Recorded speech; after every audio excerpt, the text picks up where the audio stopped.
నమస్కారం city news తెలుగుకి స్వాగతం. ఈనాటి ముఖ్యాంశాలు. పరిపాలన తెలుగులోనే జరగాలి, ఉత్తర్వులు మాతృభాషలోనే ఉండాలి. ప్రపంచ తెలుగు మహాసభల్లో వక్తల పిలుపు.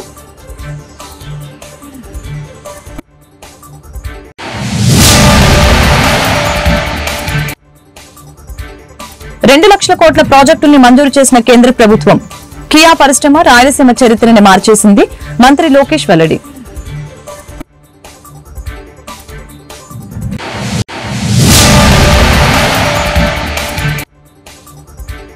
కూటమి ప్రభుత్వంపై 6 నెలల్లోనే ప్రజా వ్యతిరేకత. జెండా మోసిన ప్రతి కార్యకర్తకు అండగా ఉంటాం. వైఎస్ జగన్ ప్రకటన.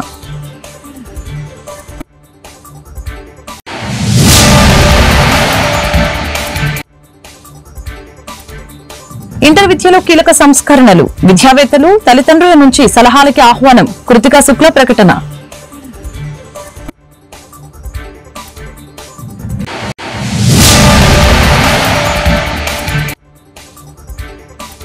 జగన్ పాలనలోనే పారిశ్రామిక అభివృద్ధి జరిగింది. వైసీపీ తీసుకువచ్చిన ప్రాజెక్టుల్ని ప్రధాని చేత శంకుస్థాపన చేయిస్తున్నారు. మార్గాని భారత్ వ్యాఖ్యలు.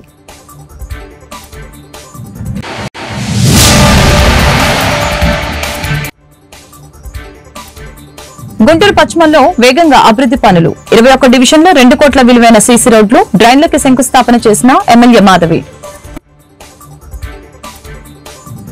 తెలుగు రాష్ట్రాల్లో పాలన తెలుగులోనే జరగాలని, ఉత్తర్వులు మాతృభాషలోనే ఉండాలని మాజీ ఉపరాష్ట్రపతి వెంకయ్యనాయుడు తెలిపారు.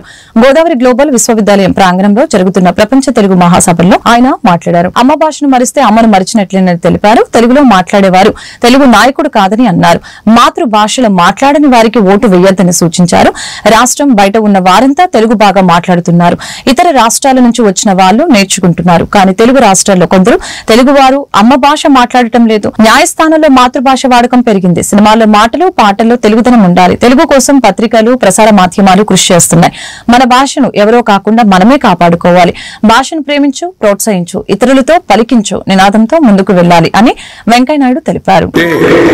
అందుకని ముందు ఇంట్లో, వీధిలో, గుడిలో, బడిలో, అమ్మ ఒడిలో భాష అవుతుందో ఆ భాష మాట్లాడదామని మనందరం ప్రతిజ్ఞ చేద్దాం.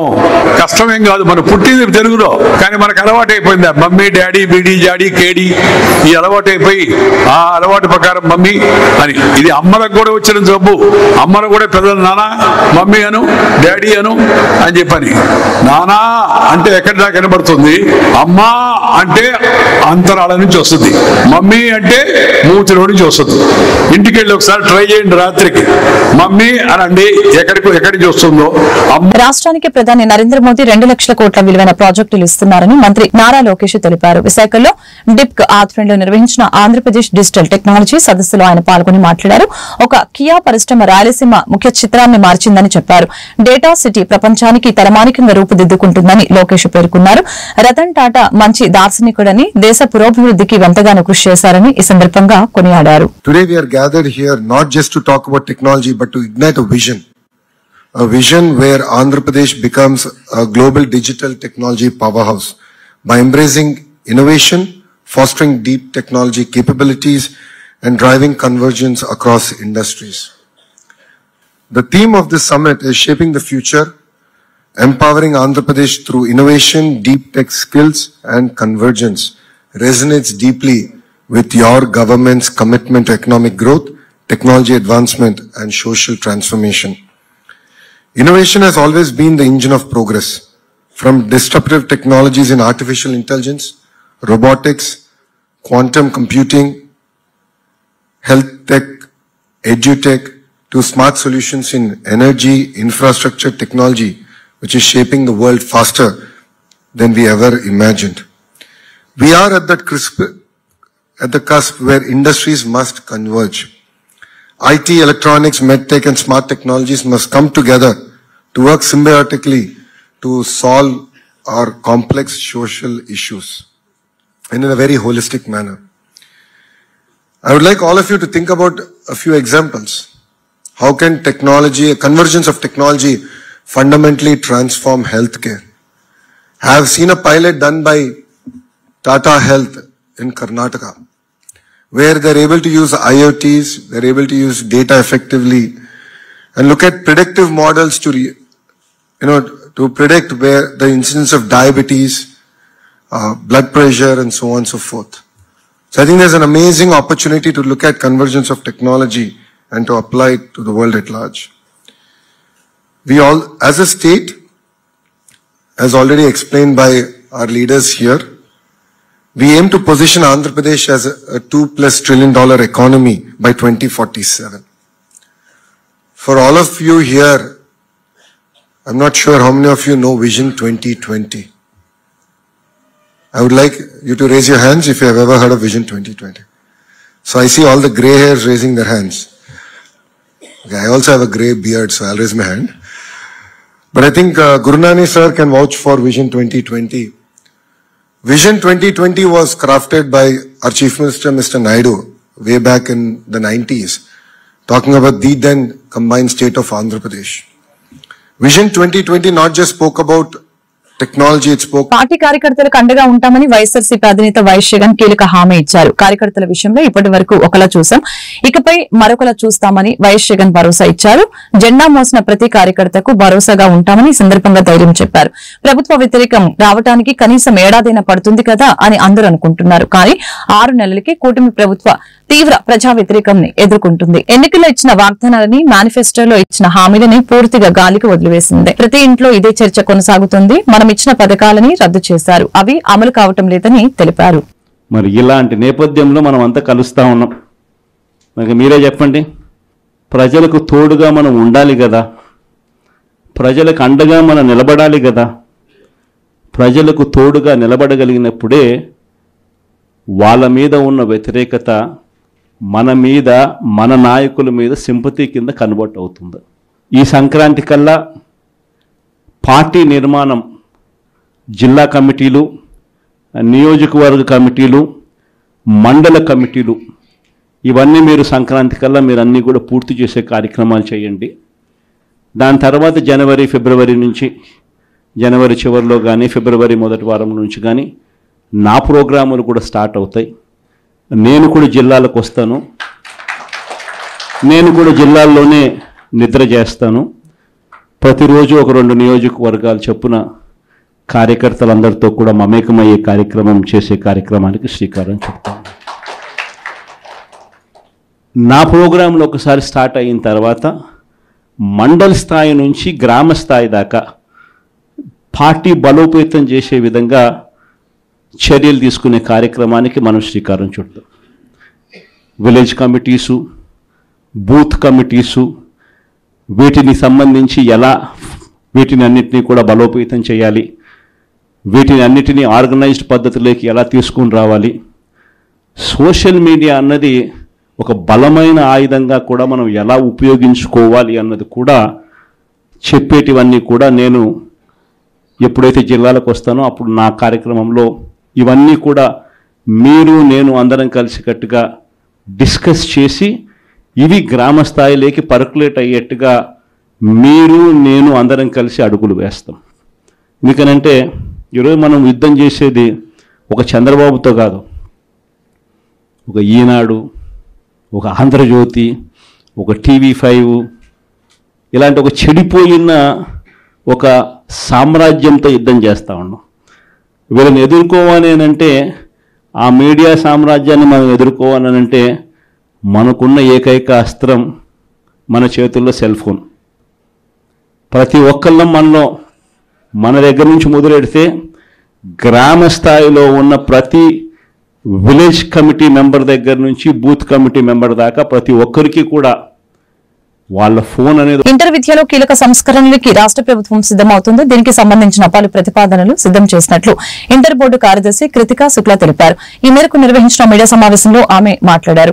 ఇంటర్ విద్యలో సంస్కరణలపై విద్యార్థులు, తల్లిదండ్రులు, విద్యావేత్తల నుంచి సలహాలు ఆహ్వానిస్తున్నట్లు తెలిపారు. అలాగే సైన్స్, ఆర్ట్స్, భాషా సబ్జెక్టుల్లో సంస్కరణలు అమలు చేస్తాం. 2024-25 నుంచి 10వ తరగతి ఎన్సీఆర్టీ పాఠ్య పుస్తకాలు ప్రవేశపెట్టారు. 2025-26 ఇంటర్ ప్రథమ సంవత్సరంలో ఎన్సీఆర్టీ పాఠ్య పుస్తకాలు ప్రవేశపెడతాం. దీంతో నీట్, జేఈఈ వంటి జాతీయ స్థాయి పోటీ పరీక్షలకి సులభతరం అవుతుందని తెలిపారు. రోజు మన బిఐలో ప్రతిపాదిత సంస్కరణల గురించి ఈ ప్రెస్ కాన్ఫరెన్స్ పెట్టడం జరిగింది. గత 6 నెలల నుంచి మన ఇంటర్మీడియట్ ఎడ్యుకేషన్లో ఉన్న stakeholders, parents, students, public organisations నుంచి కొన్ని సజెషన్స్ వచ్చినాయి. అదే కాకుండా మన నేషనల్ ఎడ్యుకేషన్ పాలసీ మరియు నేషనల్ కరికులం ఫ్రేమ్వర్క్ కూడా పరిగణనలో తీసుకొని ఆనరబుల్ మినిస్టర్ గారు ఇచ్చిన గైడెన్స్తో కొన్ని రిఫార్మ్స్ ప్రపోజ్ చేయడం జరిగింది. దాన్ని ఈరోజు మీ ముందుకు పెట్టి పబ్లిక్ నుంచి ఒపీనియన్స్ తీసుకుంటున్నాం. అంటే ఈ రిఫార్మ్స్ ఒకసారి ఇంప్లిమెంట్ చేస్తే ఇంటర్మీడియట్ ఎడ్యుకేషన్లో ఉన్న 10 లక్షల పైన స్టూడెంట్స్కి ఇంపాక్ట్ అవుతుంది. కాబట్టి ఈ రిఫార్మ్స్ మీద పబ్లిక్ ఒపీనియన్, సజెషన్స్, ఆబ్జెక్షన్స్ అన్నీ తీసుకోవడానికి ఈరోజు ఇది పబ్లిక్ డొమైన్లో ఓపెన్ చేస్తున్నాము. 26th జనవరి కల్లా దీని మీద మన BIE-reforms@gmail.com వెబ్సైట్కి ఈ ఒపీనియన్స్ ఎవరు కూడా పంపించేసుకోవచ్చు. డీటెయిల్స్ అన్నీ నేను ఈ ప్రెస్ కాన్ఫరెన్స్లో ఏమేమి మాట్లాడతాను అవన్నీ మన BIE.ap.gov.in పోర్టల్లో అందరికీ అందుబాటులో ఉంటుంది, అవైలబుల్ ఉంటుంది. సో ముఖ్యంగా చూస్తే గత చాలా సంవత్సరాల నుంచి BIEలో చేంజింగ్ టైమ్స్ ప్రకారం రిఫార్మ్స్ జరగలేదు. అంటే కొన్ని సర్కమ్స్టాన్సెస్ వల్ల, రీజన్స్ వల్ల జరగలేదు. కాబట్టి 4 main reforms we are proposing now. First is revision of syllabus and text books. Current syllabus ఈ 2-year ఇంటర్మీడియట్ కోర్సులో ఏం ఫాలో చేస్తున్నాము అది రివిజన్ సైన్సెస్ కోర్సెస్కి 2012-13లో జరిగింది. అంటే లాస్ట్ 13 years నుంచి టెక్స్ట్ బుక్స్లో కానీ సిలబస్లో కానీ ఏం రివిజన్ జరగలేదు. ఆర్ట్స్ సబ్జెక్ట్కి 2014-15లో జరిగింది. సో 10 years నుంచి there has been no revision in BIE in arts subjects. Similarly లాంగ్వేజెస్కి 2018-19లో రివిజన్ జరిగింది for first year. Last 5-6 years నుంచి ఏం రివిజన్ జరగలేదు. ఇంకా స్కూల్ ఎడ్యుకేషన్ డిపార్ట్మెంట్ కూడా 10th క్లాస్లో ఈ సంవత్సరం నుంచి NCERT బుక్స్ ఇంట్రడ్యూస్ చేశారు. సో ఆటోమేటికలీ ఆ స్టూడెంట్స్కి స్మూత్ ట్రాన్సిషన్ ఇవ్వాలంటే NCERTతో మ్యాచ్ చేస్తూ దానికి తగ్గట్టు వైశ్యగన్ పాలనలో రాష్ట్రంలోని పారిశ్రామిక అభివృద్ది జరిగిందని గణాంకాలతో సహా వైఎస్ఆర్సీపీ రాష్ట్ర అధికార ప్రతినిధి మార్కాని భరత్ వివరించారు. బుధవారం ఆయన ఆ పార్టీ కేంద్ర కార్యాలయంలో మీడియాతో మాట్లాడారు. గత వైఎస్ఆర్సీపీ ప్రభుత్వంలో వైశ్యగన్ చొరవతో ఆయన రాష్ట్రానికి వచ్చిన ప్రాజెక్టులకే ఈ రోజు కూటమి ప్రభుత్వం ప్రధాని మోదీతో శంకుస్థాపనలు చేస్తుందని చెప్పారు. ఎన్డీఏ కూటమి పరిపాలనలో ఎలాంటి పారిశ్రామిక అభివృద్ది జరగటం లేదని ఆయన విమర్శించారు. అందరూ కూడా ఆనందించేవాళ్ళు. కానీ ఇవాళ మనం రాష్ట్రంలో చూసినట్టయితే మొత్తము సొమ్మొకరిది సోకొకరిది అన్నట్టు వ్యవహారం కనబడుతూ ఉంది. అంటే తెచ్చినయేమో గతంలో జగన్మోహన్ రెడ్డి గారు ముఖ్యమంత్రిగా ఉన్నప్పుడు వారు తీసుకొచ్చినాయి. ఇప్పుడు బల్క్ డ్రగ్ ప్రాజెక్ట్ అయితే కానివ్వండి, లేకపోతే గ్రీన్ ఎనర్జీకి హైడ్రోజన్ దానికి సంబంధించి అయితే కానివ్వండి, లేకపోతే రైల్వే జోన్కి అయితే కానివ్వండి, అప్పుడు గతంలో ఇవన్నీ కూడా తీసుకుని వచ్చినాయే. ఇప్పుడు ప్రత్యేకించి కొత్తగా ఏం తీసుకుని వస్తున్నారు అనేది మా ప్రశ్న. ఇప్పుడు ప్రధానమంత్రి గారు వస్తున్నారు, ఇప్పుడు అక్కడ కొన్ని వేల కోట్ల రూపాయలు విలువ చేసే స్టీల్ ప్లాంట్ ఉంది, అది ప్రైవేటైజ్ చేస్తూ ఉన్నారు. దాని మీద ఏదన్నా మీరు హామీ ఇప్పించగలుగుతున్నారా అని అడుగుతున్నాం. అది ప్రైవేటైజ్ చేయట్లేదు, దాన్ని యాజ్ ఇట్ ఈజ్ ఉంచుతాము. ఇప్పుడు మొన్న బడ్జెట్లో కర్ణాటకకి ఒక 15,000 కోట్ల రూపాయలు ఇండస్ట్రీకి సంబంధించి చేయూతనిచ్చారు. అట్లా స్టీల్ ప్లాంట్కి మీరు అడిషనల్గా ఏదన్నా ఒక 10,000 కోట్లు ఎంతో అనౌన్స్ చేయిస్తే అక్కడ వేల సంఖ్యలో డైరెక్ట్గా ఇండైరెక్ట్గా లక్షల సంఖ్యలో బతుకుతా ఉన్న కార్మికులకు కానీ, లేకపోతే వివిధ ఇండస్ట్రీస్కి సంబంధించి కానీ, యాన్సిలరీ ఇండస్ట్రీస్ కానీ, వీళ్ళందరూ కూడా వేల సంఖ్యలో బాగుపడతారు కదా. దానికి సంబంధించి ఏదన్నా తీసుకొస్తున్నారంటే అదేం కనబడట్లా. ఇవాళ నేను క్లియర్గా చెప్తా ఉన్నా, ఇప్పుడు గతంలో కూడా ఈ NTPC ద్వారా గతంలో గ్రీన్ ఎనర్జీ ప్రాజెక్ట్కి అప్పుడున్న CS గారు జవహర్ రెడ్డి గారు మరి అక్కడ MOUలు కూడా ఎక్స్చేంజ్ చేసుకోవడం జరిగింది.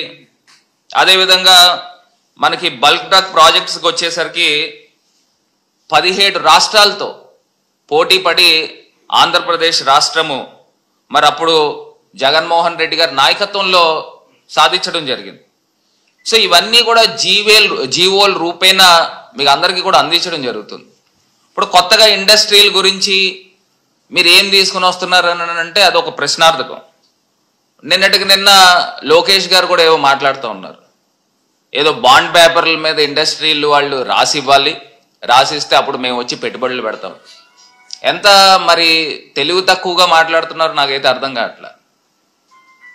మనం ప్రజాస్వామ్యంలోనే ఉన్నాం కదా. ఇప్పుడు ఇండస్ట్రీలు వాళ్ళు ఎవరు అడుగుతున్నారంటే వాళ్ళ పేర్లు ఏదో చెప్తే మేము కూడా తెలుసుకుంటాం. ఇప్పుడు నేను ఒకటే చెప్తున్నా, గతంలో ఇండస్ట్రీస్ గ్రోత్ రేట్ ఆంధ్రప్రదేశ్ రాష్ట్రంలో ఏ స్థాయిలో ఉంది? మేము గుంటూరు పశ్చిమ నియోజకవర్గంలో నిర్లక్ష్యానికి గురైన డివిజన్ లో ఎమ్మెల్యే గల్లా మాధవి అభివృద్ది బాటలు వేస్తున్నారు. అభివృద్దికి నోచుకొని శివారు ప్రాంతాలపై దృష్టి పెట్టి కోట్లాది రూపాయలతో అభివృద్ది పనుల్ని ఎమ్మెల్యే గల్లా మాధవి శ్రీకారం చుట్టారు.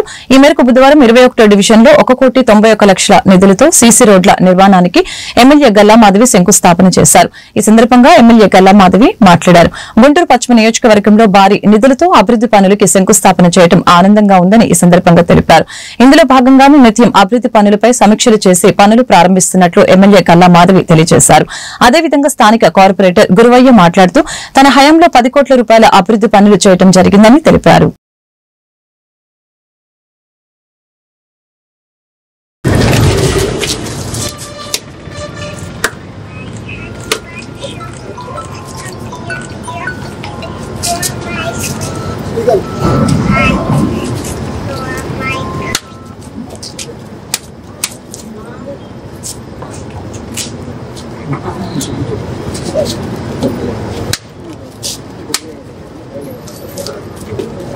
ఈరోజు 21వ డివిజన్లో అభివృద్ధి కార్యక్రమాలని చేపట్టడం జరిగింది. సీసీ డ్రైన్స్, అదేవిధంగా సీసీ రోడ్స్, కొన్ని చోట్ల కల్వర్ట్స్ కూడా వేసుకోవడానికి శంకుస్థాపన చేసుకోవడం జరుగుతుంది. దాదాపుగా 1,91,00,000 రూపాయల వర్క్ ఈ రోజు శంకుస్థాపన చేసుకోవడం జరుగుతుంది.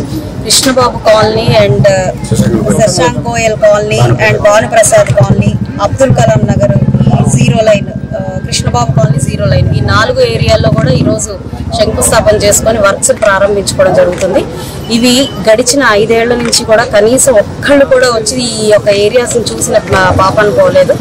ఎక్కడ కూడా డ్రైన్స్ కానివ్వండి, రోడ్స్ కానివ్వండి లేని పరిస్థితి. ఈ యొక్క స్లమ్ లాగా వదిలేయడమే తప్ప దీనికి ఎక్కడ కూడా అభివృద్ధి అనేది లేకుండా చేసిన పరిస్థితులు మనం చూస్తూ వచ్చాము. 4 నెలల క్రితం డివిజన్ పర్యటనకు వచ్చినప్పుడు ఇక్కడ స్థానికంగా ప్రజలు ఎదుర్కొంటున్న అనేక సమస్యల్ని చూసి దీనికోసం అనేసి అన్ని వర్క్స్ కూడా శాంక్షన్ చేయించడం జరిగింది. ఈ రోజు దాదాపుగా 1,91,00,000 కేవలం ఈ యొక్క డివిజన్ లోనే వర్క్స్ జరగబోతూ ఉన్నాయి.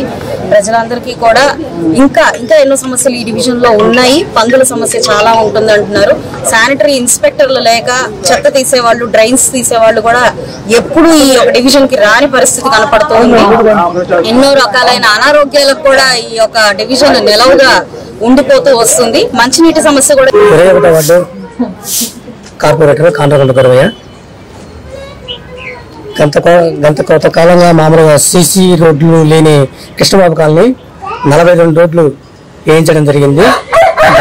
మళ్ళీ 3 లైన్లో ఇప్పుడు సిమెంట్ కాలువ, సిమెంట్ రోడ్డు పెట్టడం జరిగింది. ఎమ్మెల్యే గారు రావడం జరిగింది, వచ్చి శంకుస్థాపన చేయడం జరిగింది. ఇదే విధంగా భానుప్రసాద్ కాలనీ సీసీ రోడ్లు 41 లక్ష, శివచంద్ర గోయల కాలనీ 50 లక్షలు, భానుప్రసాద్ కాలనీ 50 లక్షలు, కృష్ణబాబు కాలనీ 50 లక్షలు,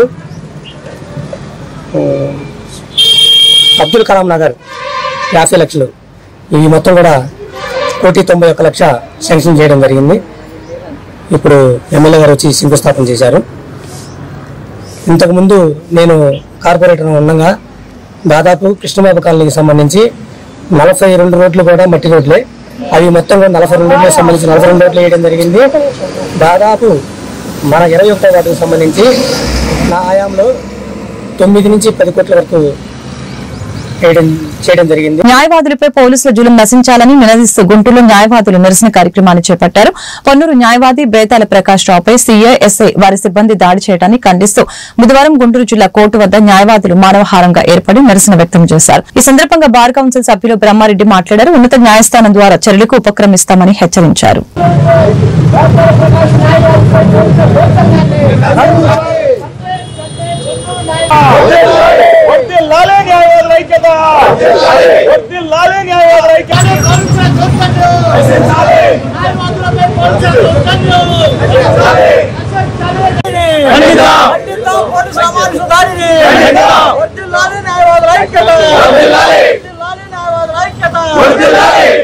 న్యాయవాది బేతాళ ప్రకాష్ రావుపై పోలీసులు జరిచినటువంటి దమనకాండకు నిరసనగా జిల్లా వ్యాప్తంగా ఈ వారం అంతా న్యాయవాదులు విధులను బహిష్కరించుకునే భాగంగా ఈరోజు విధులను బహిష్కరించి మరి ఇరువురు న్యాయవాదులు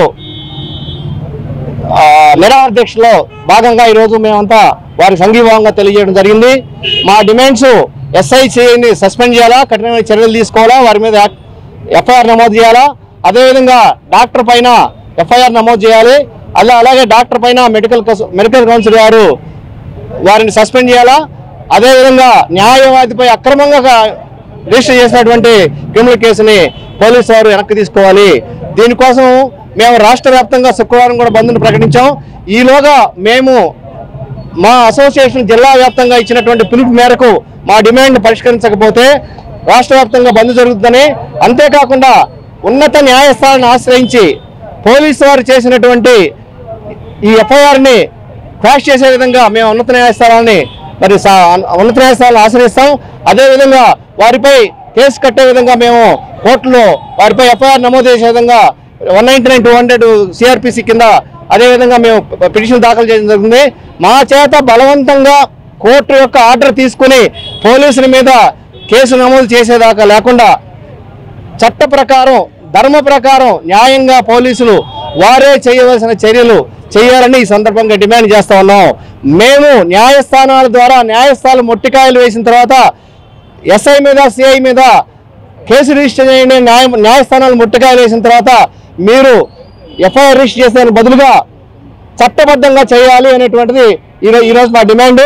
శుక్రవారం లోపల అంగన్వాడీల పదోన్నతుల విషయంలో రాష్ట్ర ప్రభుత్వం నిర్లక్ష్యంగా వ్యవహరిస్తుందని anganwadi workers and helpers union రాష్ట్ర ప్రధాన కార్యదర్శి సుబ్బరావమ్మ ఆరోపించారు.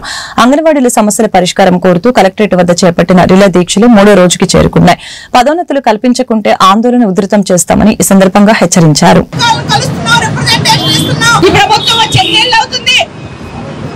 దాదాపు 8 నెలలు కావస్తా ఉంది. మొత్తం రాష్ట్రంలో ఉన్న అంగన్వాడీలు మరో పోరాటానికి సిద్ధం అవుతారు అని చెప్పేసి కూడా అలాగనే పార్లమెంట్లో కన్సెప్ట్లో అందరూ కలిసి ఈ విధానాలకు వ్యతిరేకంగా పోరాడాల్సినటువంటి అవసరం ఉంది. ఆ రకంగా దేశవ్యాప్తంగా రాష్ట్రంలో మనం గతంలో అనేక కార్మిక కర్షకుల ఐక్యతతో పోరాడాం. 12వ తారీఖు కూడా దేశవ్యాప్తంగా కార్మిక కర్షక ఐక్యతా దినోత్సవం కూడా జరుగుతూ ఉన్నది. భవిష్యత్తు నుంచి దీక్ష జరుగుతుంది. ప్రధానంగా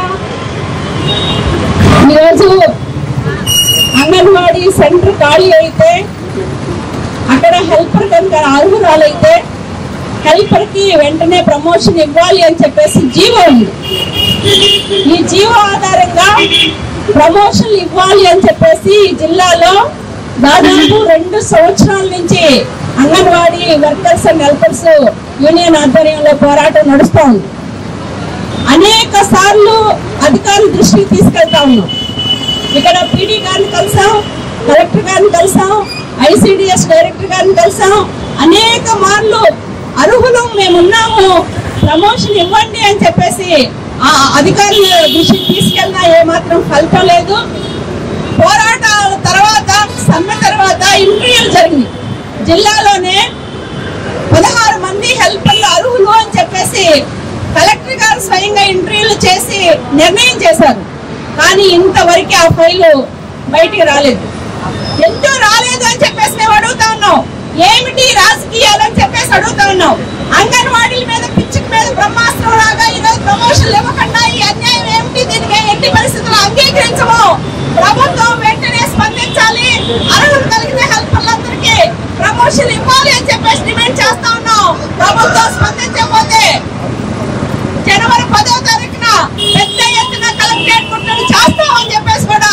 సందర్భంగా ఈ ప్రభుత్వాన్ని హెచ్చరిస్తా ఉన్నాం. హెల్పర్ ప్రమోషనే కాదు, ఈరోజు అంగన్వాడీలు అనేక సమస్యలతో ఇబ్బందులు పడతా ఉన్నారు. కనీసం చనిపోతే మట్టి ఖర్చులు లేవు, రిటైర్డ్ అయితే గ్రాట్యుటీ ఇవ్వమని చెప్పేసి అత్యున్నత న్యాయ. గుంటూరులోని హిందూ ఇంజనీరింగ్ కళాశాలలో ఫిబ్రవరి 2వ తేదీన మేజర్ ఈవెంట్స్ జరగనున్నాయి. కార్యక్రమానికి సంబంధించిన వివరాలను ఎమ్మెల్సీ కేఎస్ లక్ష్మణరావు బుధవారం మీడియాకు వివరించారు. హిందూ కళాశాల secretary Cheruvu Ramakrishnamurthy, doctor PN Prasad vice principal, Durga Prasad Hindu engineering కళాశాల vice principal V Narsireddy, physical director Venugopal తదితరులు పాల్గొని కార్యక్రమానికి సంబంధించిన పోస్టర్లను విడుదల చేయడం జరిగింది. Quiz, dance, calligraphy, imitative, craft, singing, creative, imaging, Canva, natural వంటి విభాగాల్లో పోటీలు నిర్వహిస్తున్నట్లు తెలియజేశారు. చదువుతో పాటు విద్యార్థులు దాగి ఉన్న నైపుణ్యాన్ని వెలికి తీసేందుకు ఇలాంటి పోటీలు ఎంతగానో దోహదపడతాయని చెప్పారు. విద్యార్థులంతా ఈ అవకాశాన్ని సద్వినియోగపరచుకోవాలని కోరారు. మన ఇండో కాలేజీకి సంబంధించినటువంటి lecturer Indo college main campus vice principal ఈ ఈవెంట్ అంతా కూడా నర్సిరెడ్డి గారు, సుబ్బారావు గారు. టెక్నాలజీ గుంటూరు నగరంలో అమరావతి రోడ్డులో ఉంది. Hindu college of engineering technology ఆధ్వర్యంలో ఫిబ్రవరి 1వ తేదీన పాఠశాల విద్యార్థుల కోసం క్రాఫ్టర్స్ అనే పేరుతో ఒక బాలోత్సవం నిర్వహించబడతా ఉంది. ఈ పాఠశాల విద్యార్థుల కోసం ఆ రోజు అనేక పోటీలు జరగబోతా ఉన్నాయి. ముఖ్యంగా క్విజ్, డాన్స్, క్యాలియోగ్రఫీ అంటే చేతిరాత, అలాగే డ్రాయింగ్, ఇంకా అనేక అంశాల్లో జరగబోతా ఉంది. నేను గుంటూరు నగరం, గుంటూరు జిల్లాలో పాఠశాలకు చెందినటువంటి విద్యార్థులందరూ ఈ ఉత్సవంలో పాల్గొని విజయవంతం చేయాలని కోరుతున్నాను. పాల్గొన్న విద్యార్థులందరికీ కూడా పార్టిసిపేషన్ సర్టిఫికేట్స్ ఇవ్వబడతాయి. దాంతోపాటు ప్రతి ఈవెంట్ లో కూడా మొదటి బహుమతిగా 2000 రూపాయలు, రెండవ బహుమతిగా రన్నర్స్ కి 1000 రూపాయలు కాష్ ప్రైజెస్ కూడా ఇవ్వబడతా ఉన్నాయి. ప్రధానమైనటువంటి ఉద్దేశం పిల్లల్లో ఉన్నటువంటి క్రియేటివిటీ, సృజనాత్మకత ప్రోత్సహించాలని మరి కాలేజ్ సెక్రటరీ గారు అలాగే ఇతర